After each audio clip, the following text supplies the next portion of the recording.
Hello guys welcome back to my channel. मु मो channel रे आपण मानकु स्वागत करुच्ची। आज मु आपण पई किछि बड़ बड़ ओडिया सेंटेंस गुडी को आनीची। एहा को मु इंग्लिश रे ट्रांसलेट करी आपण को सुनाइबी। आपण मध्य मो सहित सेंटेंस गुडी को रिपीट करंतु एवं प्रैक्टिस करंतु, तेबे जाई आपणकर इंग्लिश स्पीकिंग स्किलटा इंप्रूव हबो।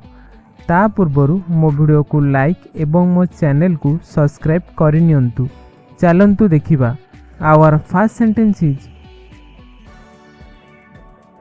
तांकु आजी एठाकू आसीबाकू पड़िबो। तांकु आजी एठाकू आसीबाकू पड़िबो। यार इंग्लिश मीनिंग हबो he will have to come here today। he will have to come here today। next sentence is मु खेलुथिबा समय रे तळे पड़ी गली। मु खेलुथिबा समय रे तळे पड़ी गली। यार इंग्लिश मीनिंग हबो I fell down while I was playing. I fell down while I was playing. Next sentence is रोगीटी आजी किपरि अनुभव करूछंती। रोगीटी आजी किपरि अनुभव करूछंती।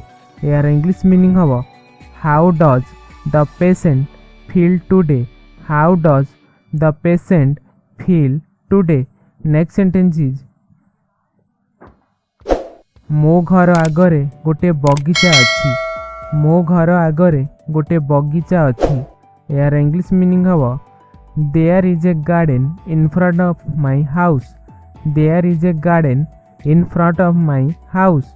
नेक्स्ट सेंटेंस इज तुमे एठी केबेठारु अछ। तुमे एठी केबेठारु अछ। यार इंग्लिश मीनिंग हबो since when have you been here. Since when have you been here. Next sentence is एही गुहाळ गाई मानक पई नुहे। एही गुहाळ गाई मानक पई नुहे।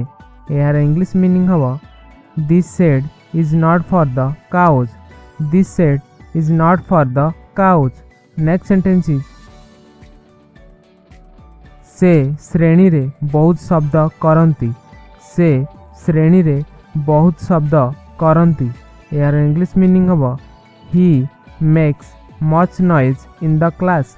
ही makes much noise in the class. Next sentence is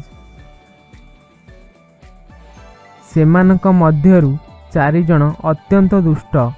सेमानक मध्यरु चारि जण अत्यंत दुष्ट।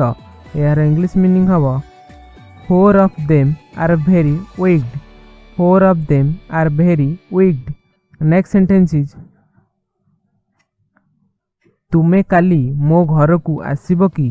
तुमे काली मो घर को आसीबो की।